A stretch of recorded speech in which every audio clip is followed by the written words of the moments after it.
அனைவருக்கும் வணக்கம். நான் இளமதி பேசுகிறேன். தேனி இளமதி. விடுதலை சிறுத்தைகள் கட்சியின் விடுதலை கலை இலக்கிய பேரவையின் மாநில துணை செயலாளர் பேசுகிறேன். இது பார்த்திங்கன்னா கடந்த அக்டோபர் 6ஆம் தேதி நீதிபதி கவாய் மீது செருப்படுத்தி வீசுகிறாரு ஒரு வழக்கறிஞர். அந்த வழக்கறிஞர் யார் அப்படின்னு பார்த்தீங்கன்னா சங்கி, ஒரு பிஜேபியை சேர்ந்த ஒரு ஆர்எஸ்எஸ் சேர்ந்தவர்.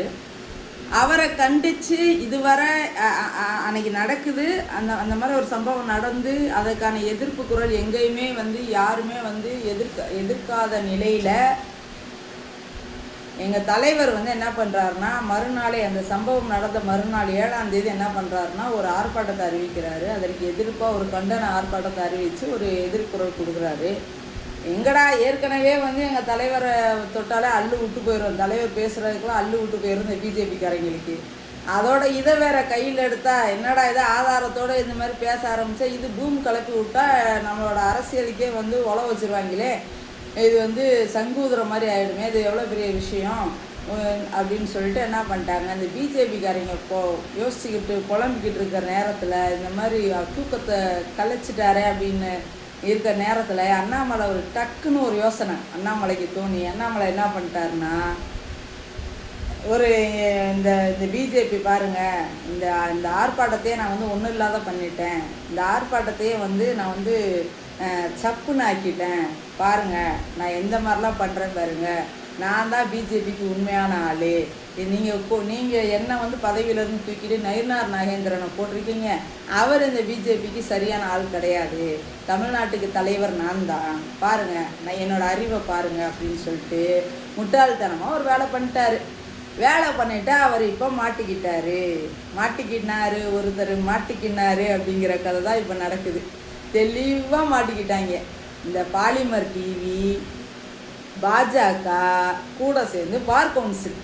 இதில் நம்ம இதில் வியக்கக்கூடிய விஷயம் என்னென்னா, ரொம்ப ஷாக்காக இருக்கிற விஷயம் என்னென்னா பார் கவுன்சில் தான். நம்ம பார் கவுன்சில்னால் வழக்கறிஞர்களுக்கு அதிகமாக இருக்கிற ஒரு இடம், வழக்கறிஞர்கள் தங்களை போய் பதிஞ்சிக்கிற ஒரு இடம், ஒரு அங்கீகாரம் கொடுக்குற ஒரு இடம். அது எவ்வளோ உண்மைத்தன்மையோடு இருக்கணும். அவங்களே இந்த சங்கிகளுக்கு ஆதரவாக துணை போயிருக்காங்கங்கிறது நினைக்கிறப்ப ரொம்ப வருத்தமாக இருக்குது. இதில் என்னன்னு பார்த்தீங்கன்னா, அன்றைக்கி அந்த சம்பவம் நடக்கிறப்ப பார்த்தீங்க அப்படின்னா நான் தான் பாலிமர் செய்தியை சம்பவம் நடந்து ஒரு 1 hour 2 ஹவரில் பாலிமர் செய்திக்கு கால் பண்ணி நான் திட்டுறேன். அந்த எடிட்டருக்கு ஃபோனை கொடுங்க அப்படின்னு சொல்கிறேன். அவங்க கொடுக்கல.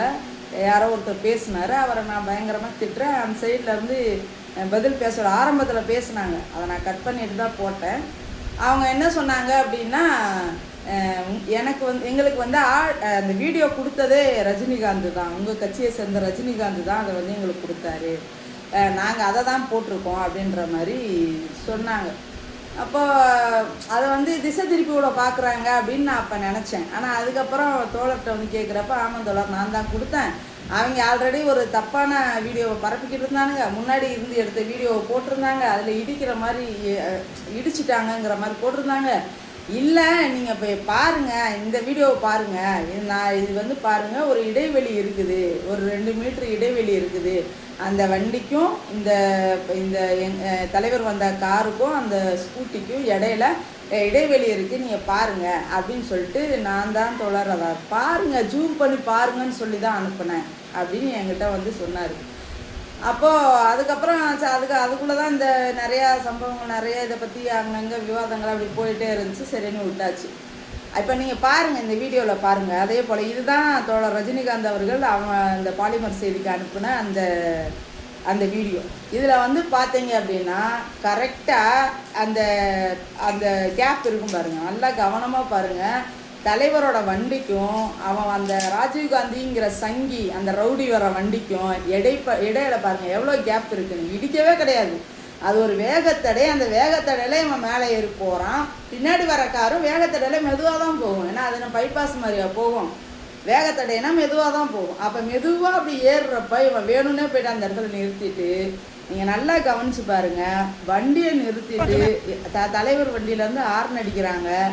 ஆர்னு அடித்தப்போ சரி வெறுப்பாகி கூட அவர் பேசினா கூட டிரைவரை போய் நோக்கி கேள்வி கேட்காம நேராக தலைவர் உட்காந்துருக்க சைடு தான் வர்றாரு. யார் நீங்கள் வந்து எப்படின்னு சொல்லிட்டு எந்திரிச்சு முன்னாடி வர்றாப்புல.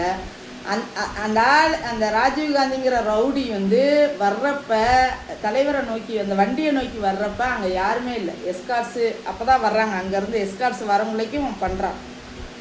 அப்போது நேராக எங்கள் தலைவர் இருக்க இடத்துக்கு தான் நோக்கி போகிறான். அப்போ பக்கத்தில் போகிறப்ப எஸ்கார்ட்ஸ் வந்துட்டாங்க. வந்து கேட்குறேன், இப்போ தலைவர் இருக்காருப்பா உடுப்பா அப்படிங்கிறப்ப யாராக இருந்தானே அவர் உங்களுக்கு தான் தலைவர், எனக்கா தலைவர், நீங்கள் கண்ணாடி இறக்க சொல்லு கண்ணாடி இறக்க சொல்லுன்னா சொல்கிறாப்புல. கண்ணாடியை இறக்க சொன்னதோட நோக்கம் என்ன?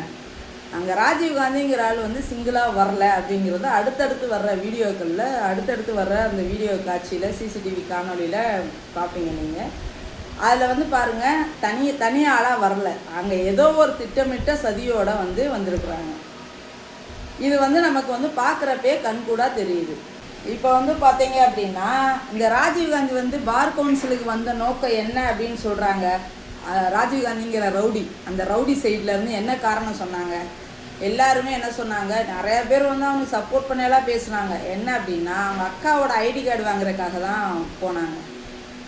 பார் கவுன்சில் ஐடி கார்டு வந்து அவங்க அக்காவோட சைன் இல்லாமல் வாங்க முடியாது அப்படிங்கிறத எங்கள் கட்சியை சேர்ந்த எங்கள் துணை பொதுச் செயலாளர் வழக்கறிஞர் ரஜினிகாந்த் அவர்கள் மூலமாக நம்ம வந்து தெரிஞ்சுக்கிட்டோம். அதனால் அந்த பார் கவுன்சில் ஐடி கார்டு வந்து அந்த சம்மந்தப்பட்ட ஆட்கள் வந்து கையெழுத்து போட்டால் மட்டும் தான் தருவாங்களாம். அப்படி இருக்க சூழ்நிலையில் அவங்களோட அக்காவோட ஐடி கார்டை இவர் எப்படி போய் வாங்கலாம்? இந்த ராஜீவ்காந்திங்கிறவன் போய் எப்படி வாங்க போவான்? அதுக்கு அனுமதி தந்தது யார்? சட்டத்தை அப்போ இவங்க எப்படி வேணால் வளைச்சிப்பாங்களா? சட்டம் வந்து நாணல் போன்றது அப்படிங்கிறது அப்போ சரிதானா?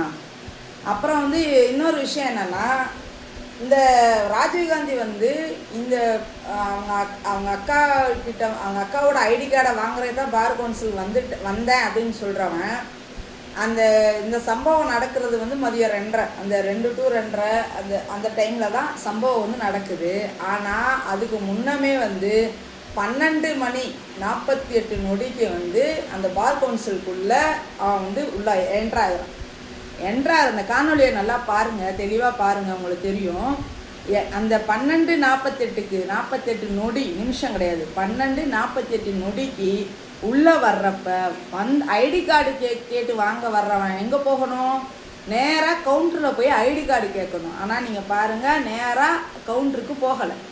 அவர் நேராக எங்கே போகிறாரு அப்படின்னா மாடியில் ஏறுறாரு. மாடியில் யார் இருக்காங்க அப்படின்னா அந்த பார் கவுன்சிலோட துணைத் தலைவர், வைஸ் சேர்மன், அவரோட அந்த அந்த அலுவலகத்துக்கு மேலே போகிறாரு. போனவர் என்ன பண்ணுறாரு, ஒரு 9 நிமிஷம் கழிச்சு திரும்ப மேலேருந்து இறங்கி வர்றாரு.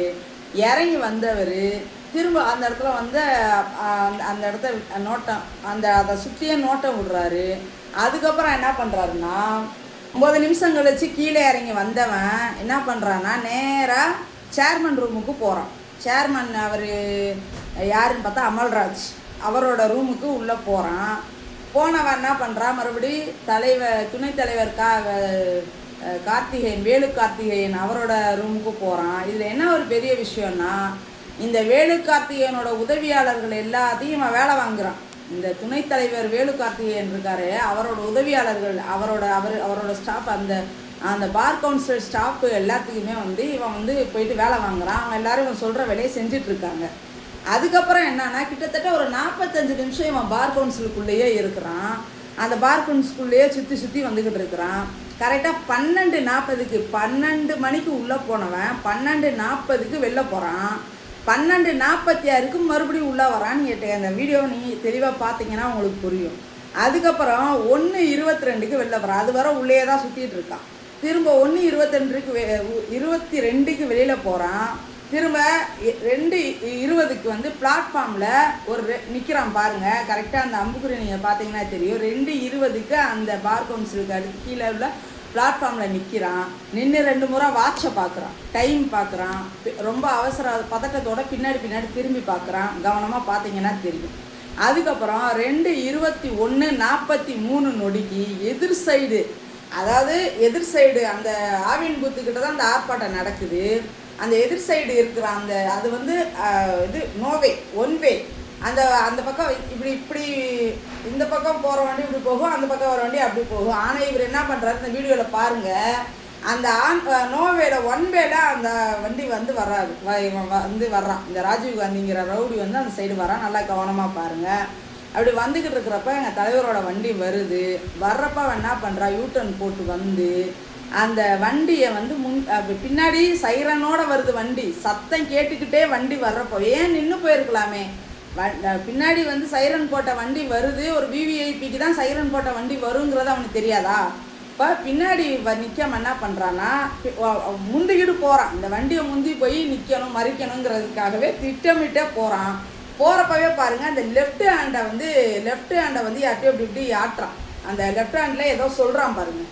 அப்போ சொல்லிகிட்டே தான் போகிறான். போயிட்டு அங்கே நின்று அந்த வண்டிக்கிட்ட நின்னோடனே இறங்கி என்ன பண்ணுறான்னா, நேராக எங்கள் தலைவரை நோக்கி வர்றான். இந்த இடத்துல கண்ணாடியை இறக்கலை, யாரும் எந்த பதிலும் சொல்லலை.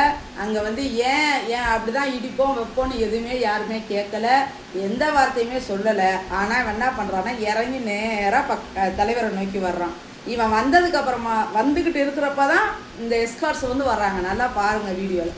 எஸ்கார்ட்ஸ் எங்கே போனாங்க, எஸ்கார்ட்ஸ் இருக்கிறப்பவே நீங்கள் ஏன் வந்து எஸ்கார்ட்ஸ் தான் இருந்தாங்களே, எஸ்கார்ட்ஸ் இருக்கிறப்ப ஏன் வந்து உங்கள் ஆளுங்க அடித்தாங்கன்னு கேள்வி கேட்ட அறிவாளிகளுக்காக நான் சொல்கிறேன். இது அந்த வீடியோ நல்லா பாருங்கள். இந்த ராஜீவ்காந்தி வந்து இறங்கி யாருமே பதில் சொல்லாதப்போவே வந்து எந்த விதமான எதிர்ப்பும் தெரிவிக்காதப்பவே இறங்கி வந்து தாக்குதல் நடத்துகிற மாதிரி தான் வர்றான். கேள்வி கேட்டுகிட்டே முறைச்சிக்கிட்டே வர்றான்.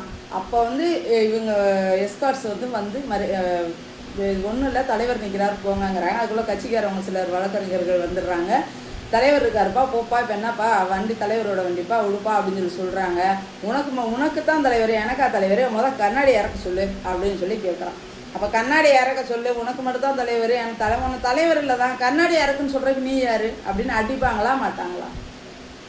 அதனால் ஒரு 4 தட்டு 4 அடி விழுந்துச்சு. இப்போ என்ன நீ வந்து இறக்க மாட்டாரா, கண்ணாடி இறக்க மாட்டாரா அப்படின்னு தெனாவிட்டா நீ ஏன் கேட்குற?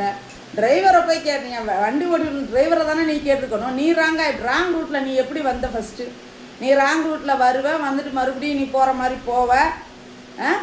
போயிட்டு நீ மறுபடியும் நீயே வந்து மறிச்சிட்டு நீயே கேட்பா, உன்னை சும்மா விடுவாங்களா? 4 அடியோட விட்டது தப்பு. தலைவர் வண்டியை பார்த்துக்கிட்டே அவன் வேணும்னே வண்டி எடுத்துகிட்டு வர்றான். வந்து மறுபடியும் அவனாக வந்து மறிக்கிறான், அவனாக வந்து வம்புழுக்கிறான். அப்போ வந்து சிறுத்தைகள் வந்து அடிச்சிடுறாங்க.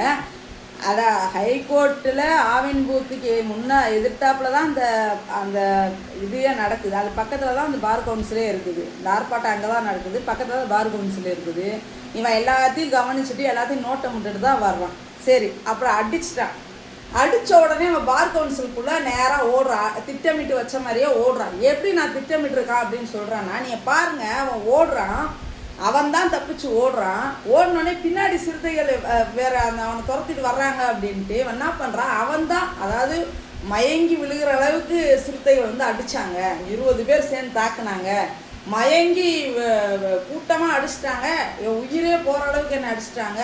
எனக்கு வந்து கழுத்து நரம்பெல்லாம் அடிபட்டுருச்சு அப்படின்னு சொன்னவன் எப்படி ஓடுறான் பாருங்க. ஓடி அந்த கேட்டை அவனை எவ்வளோ ஸ்பீடாக இழுக்கிறான் பாருங்க. அவ்வளோ பலம் இருக்குது அவனுக்கு. அந்த கேட்டை வேகமாக இழுத்து மூடிட்டு அவன் தான் உள்ளே ஓடுறான்.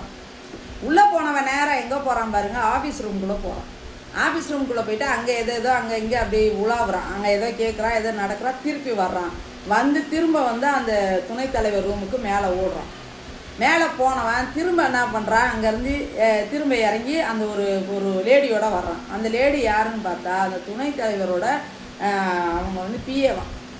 அவங்க மேலேருந்து வந்து வர்றாங்க, உதவியாளரும். அவங்க அங்கேருந்து அந்த அம்மாவும் சேர்ந்தே வர்றாங்க. வந்தோடனே பாருங்கள், நேராக சேர்மனோட ரூமுக்கு போகிறாங்க.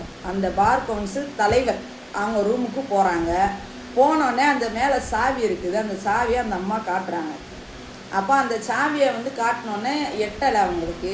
அவர் அந்த ராஜீவ்காந்தி வந்து அந்த சாவியை வந்து எடுக்கிறப்ப எடுத்து திறந்து உள்ளே போகிறான். இதில் ஒரு பியூட்டி என்ன அப்படின்னா, அந்த தலைவர் வந்து அந்த டைமில் அந்த சேர்மன் பார் கவுன்சிலோட தலைவர் வந்து அந்த அன்னைக்கு அமெரிக்காவில் இருந்திருக்கார். அமெரிக்காவில் இருக்கிறவருக்கு அப்போ அவர் அமெரிக்காவில் இருக்கப்ப அவரோட ரூம் சாவியை எடுத்து உள்ளே போய் உட்காரு அப்படிங்கிறதுக்கு அவரோட அனுமதி இல்லாமல் இவங்க எப்படி போயிருப்பாங்க? அப்போ பார் கவுன்சிலில் தலைவர் முதல் கொண்டு துணைத் தலைவர் முதல் கொண்டு இந்த பிஜேபி சங்கிகளுக்கு முழு உடந்தையாக இருந்திருக்காங்க அப்படிங்கிறதானே இதில் நிரூபணம் ஆகுது. அப்போ என்ன பண்ணுறான், இவன் உள்ளே போகிறான். போனோடனே பாருங்கள், அழகாக போய் உட்காடுறான், சூப்பராக உட்காடுறான், செல் எடுத்து பார்க்குறான். செல்லில் செய்தி எப்படி ஓடிட்டுருக்கு, ஃப்ளாஷ் நியூஸ் என்ன போகுதுன்னு பார்ப்பான் போல். பார்க்குறான், பார்த்துட்டு அழகாக வந்து அந்த இன்னொரு பக்கத்தில் இருக்க சோஃபாவில் உட்காடுறான். சோஃபாவில் உட்காந்து பேப்பர் படிக்கிறான். பேப்பரை அழகாக படிக்கிறான். எவ்வளோ தென்னாவட்டாக உட்காந்து காலை மடக்கி போட்டு எப்படி உட்காந்து படிக்கிறான் பார்த்தீங்களா. இந்த படிக்கிற நேரத்தில் ஒன்று கவனிச்சு பாருங்கள், கழுத்து வலி, கழுத்தில் நரம்பு பட்டையெல்லாம் போயிடுச்சு. கழுத்தாம்பட்டையில் நரம்பெல்லாம் உடச்சிட்டாங்க. என்னை வந்து மயக்க வர அளவுக்கு அடிச்சிட்டாங்க. உள்காயம் நிறையா இருக்குது அப்படின்னு சொன்ன நாதாரி ஒரு இடத்துலையாவது மயங்கி கிடக்கா பார்த்தீங்களா. எப்படி பாவம், எப்படியே உட்காரவே முடியாமல் நடக்கவே முடியாத ரொம்ப கஷ்டப்பட்டுட்டு இருக்கான்ல. நாய் எப்படி கிடக்கான், எப்படி இருக்கான் பாருங்க, கெல்லூர் மாதிரி உட்காந்துருக்கான் பாருங்க. உட்காந்து காலை மடக்கி போட்டு அழகா தென்னாவட்டா படிச்சுட்டு இருக்கான். இந்த கழுத்து வலிக்குதப்பா, இப்படி ஒரு சும்மா எப்படின்னாலும் அந்த அந்த ஏதாவது ஒரு சோர்வு தெரியுதா பாருங்க. அவ்வளோ எனர்ஜியாக இருக்கான். நம்ம பெரிய சாதனை பண்ணிட்டு அந்த திமுறில் தெனாவட்டில் உட்காந்துருக்கான் அவன். அப்போ பாருங்க, இது நடந்துகிட்டு இருக்குது. இந்த டைமில் வந்து போலீஸ் வர்றாரு. போலீஸ் வந்தோடனே பாருங்கள், அவர் ஒரு அதிகாரி, போலீஸ் அதிகாரி வர்றாரு. வந்தால் கூட அவர் வந்து நின்று பேசுகிறாரு. அவன் காலை மடக்கிட்டு அவ்வளோ தெனாவட்டா உட்காந்துருக்கான் பார்த்தீங்களா.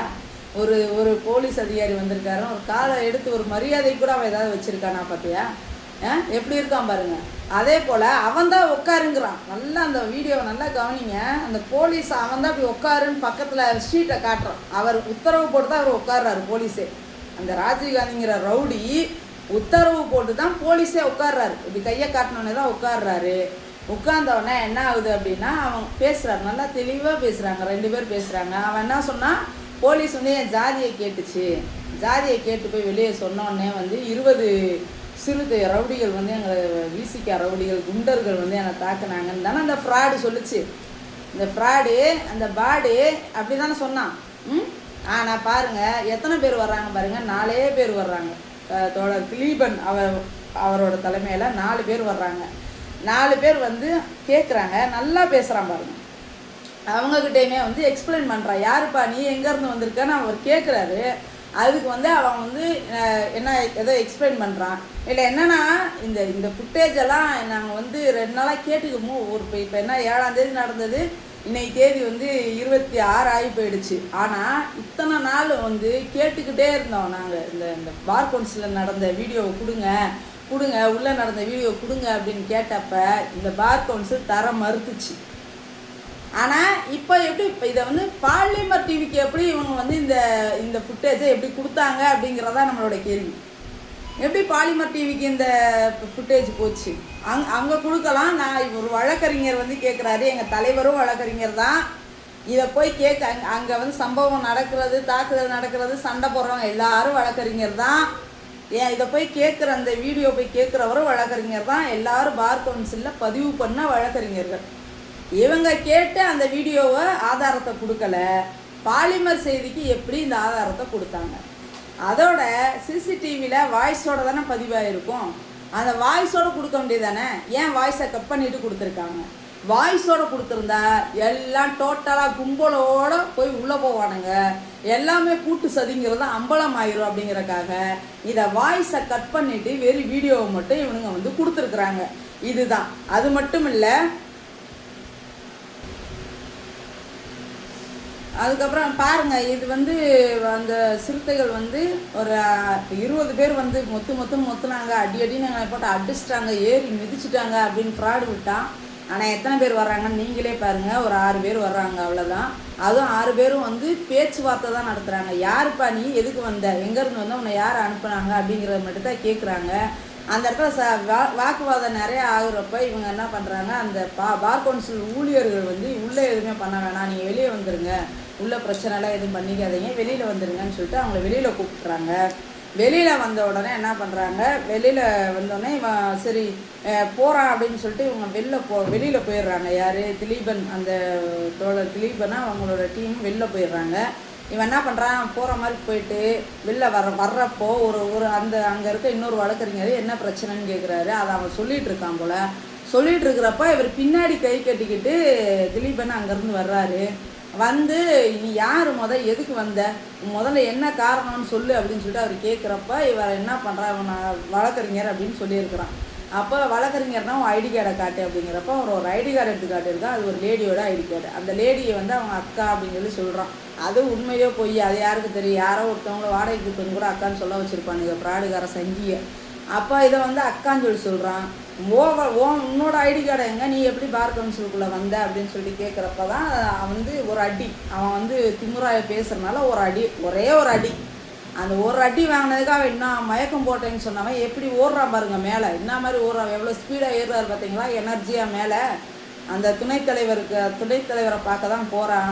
அப்புறம் திரும்பி வர்றான். வந்தவுடனே பாருங்கள் அந்த இதில் இவங்க இங்கே கீழே இந்த சலசலப்பு நடந்துட்டு இருக்கிறப்ப மேலேருந்து ஒருத்தர் இறங்கி வர்றாரு. அவர் தான் அந்த துணைத்தலைவர், அந்த பார் கவுன்சிலோட துணைத்தலைவர். அப்போ மேலே தான் இருந்திருக்காரு. இவ்வளோ விஷயம் சம்பவங்கள் நடக்கிறப்பையும் அவர் மேலே தான் இருந்திருக்காரு.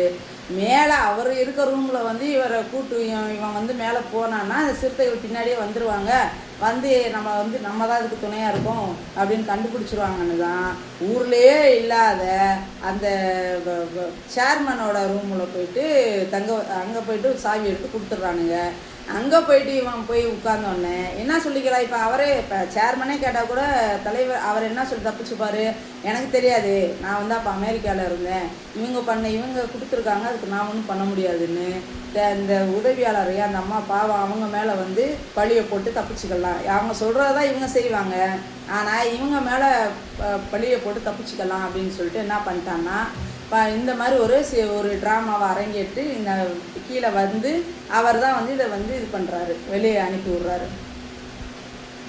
இப்போது இதெல்லாம் இவங்க சங்கிகள் சேர்ந்து தான் இதை பாஜக, பார் கவுன்சில், பாலிமர் செய்தி, இவங்க 3 பேர் சேர்ந்து தான் இந்த சதி திட்டத்தை வந்து நிறைவேற்றிருக்காங்க அப்படின்னு நமக்கு அப்பட்டமாக தெரியுது.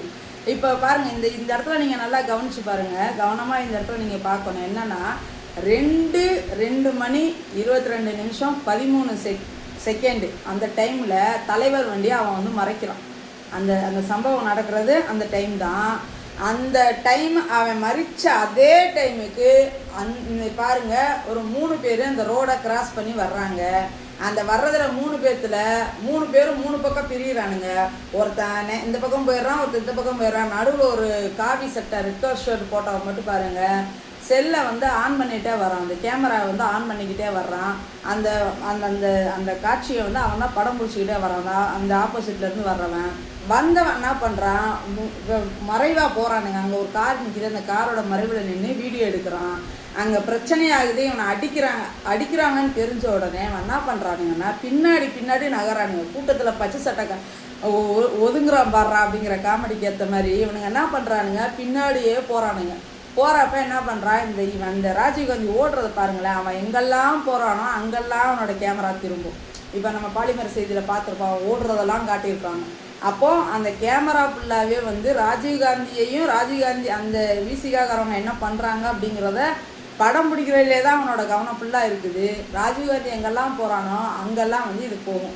இப்போ இவங்க வர்றது வந்து அந்த பார் கவுன்சிலுக்கு முன்னாடி வந்து ஒரு 360 கோணத்தில் வந்து சுற்றுற மாதிரி இப்போ இது கேப்சர் பண்ணுற மாதிரி ஒரு கேமராவை வச்சுருக்குறாங்களாம். அந்த கேமரா எங்களோட துணை பொதுச் செயலாளர் ரஜினிகாந்த் அவர்களின் தகவலின்படி இதை நான் சொல்கிறேன். அதை வந்து அந்த கேமராவில் படம் பிடிச்சது தான் இவங்க இந்த 3 பேரை காட்டுறது. இந்த 3 பேர் பாருங்கள் அப்படியே வர்றானுங்க, எடுக்கிறானுங்க, இப்போ கேமரா எடுக்கிறானுங்க. பிரச்சனை ஆகுதுன்னு தெரிஞ்சோன்னா அதுலேருந்து கலண்டுக்க பார்க்குறானுங்க.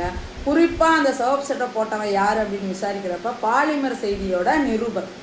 அப்போ இப்போ பார் கவுன்சிலில் வந்து இவன் வந்து இந்த சம்பவம் நடக்கிறதுக்கு முன்னாடியே அங்கே வந்துடுறான், 2 மணி நேரத்துக்கு முன்னாடியே வந்துடுறான். வந்து உள்ளுக்குள்ளே திட்டமிடுறான், டைமெல்லாம் நோட் பண்ணுறான்.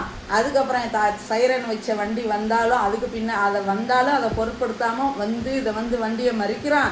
இவன் வண்டியை மறிக்கிறத முன்னாடி இருந்து அந்த பிரச்சனையாகிறத ஒருத்தர் வீடியோ எடுத்துகிட்டு இருக்கிறான்.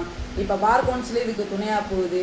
இந்த சம்பவம் நடந்த அடுத்த 15வது செகண்டில் என்ன ஆகுதுன்னா 15வது நிமிஷம் வந்து இதில் இருந்து பாலிமர் செய்தியில் நியூஸ் போட ஆரம்பிச்சிடுறான். நியூஸ் போட்ட உடனே இதை பார்த்த எங்கள் வழக்கறிஞர் எங்கள் துணை பொதுச் செயலாளர் என்ன பண்ணுறாருன்னா, இது தப்புங்க, செய்தி தப்பாக போடுறீங்க, இதுதாங்க உண்மையான செய்தி, வண்டி இடிக்கவே இல்லைங்கிறத ஆரம்பத்தில் இருந்து வலியுறுத்தி சொல்லிகிட்டே இருக்காங்க. இருந்தாலும் அவன் வந்து இடிச்சாங்கிறதுலையே அவன் வந்து இதையவே செய்தி ஃப்ளாஷ் ஆக்கிக்கிட்டு அவனோட வேலையை வந்து பண்ணிகிட்ருக்கான். அதுக்கப்புறம் பார்த்தீங்க அப்படின்னா திரும்ப இவங்க துரத்துறாங்க. இப்போ பாருங்கள், அந்த துரத்துறான். அதுக்கும் அந்த பார் கவுன்சிலுக்கும் இந்த ஆவின்பத்துக்கும் இடையில 6 மீட்டர் தான் தூரம் இருக்குது. அதுக்குள்ளே இவன் மறுபடியும் பார் கவுன்சிலுக்குள்ளே ஓடுறப்பவே பாருங்கள், அவன் தான் கேட்டை இழுத்து பூட்டிட்டு உள்ளே போய் அவன் வந்து நிற்கிறான். இப்போ உள்ளே போகிறான். இப்போ இந்த சம்பவங்கள்லாம் உள்ளுக்குள்ளே நடக்குது. அதுக்கப்புறம் வந்து அந்த சேர்மன் ரூம்லேருந்து வெளில வர்றான். அங்கே சண்டை நடக்குது. திரும்ப வந்து துணை சேர்மன் ரூமுக்கு போகிறான். மேலே ஏறி போகிறான். போலீஸ் வந்து மேலே இருந்து அழகாக நடந்து வரான். போலீஸ் கூட ஸ்ட்ரெச்சரில் வச்சு தூக்கிட்டு போனாங்க. மயங்கி விழுந்துட்டான், நெஞ்சு வலி வந்துருச்சு, கழுத்தில் மிதிச்சிட்டாங்க, என்னென்னவா கதை விட்டானுங்க. நீ பாருங்கள், அழகாக நடந்து போகிறான். நீங்களே பாருங்கள், அந்த வீடியோ பாருங்கள். அழகாக வெளியில் கூப்பிட்டு போகிறாங்க. சூப்பராக நடந்து போகிறான். நடந்து போயிட்டு விசாரணைக்கு அப்புறமா என்னென்னமோ கதை. அதுக்கு வந்து காது, கண், மூக்கு, ஜடை பின்னி, பூ வச்சு பொட்டு வச்சு அலங்காரம் பண்ணி சோழியை முடிச்சு விட்டுட்டானுங்க. இப்போ நாங்கள் எல்லாத்தையும் அவுத்து போட்டுட்டோம். இனிமேல் அவங்களுக்கு இந்த பிஜேபிக்கு, இந்த பார் கவுன்சிலுக்கு, இந்த பாஜக 3 பேர்த்துக்கும் இனிமேல் வந்து சனியாக ஆரம்பிச்சிருச்சு. இனிமேல் இவங்களுக்கு ஆட்டம் காட்டுறதா சிறுத்தைகளோட வேலை. இதுக்கப்புறம் வந்து பாருங்கள், இன்னும் அவங்க அம்பலப்பட்டு போவாங்க. இது கொஞ்சம்தான், இது வெறும் சும்மா ட்ரையல். இதுக்கப்புறம் அவங்களுக்கு இன்னும் நிறையா இருக்குது. இன்னும் நிறையா எவிடன்ஸ் அவங்களுக்கு, இன்னும் நாங்கள் உண்மையான எவிடன்ஸ்லாம் எடுப்போம். எடுத்து அவங்கள வந்து அம்பலப்படுத்தாமல் நாங்கள் விட மாட்டோம்.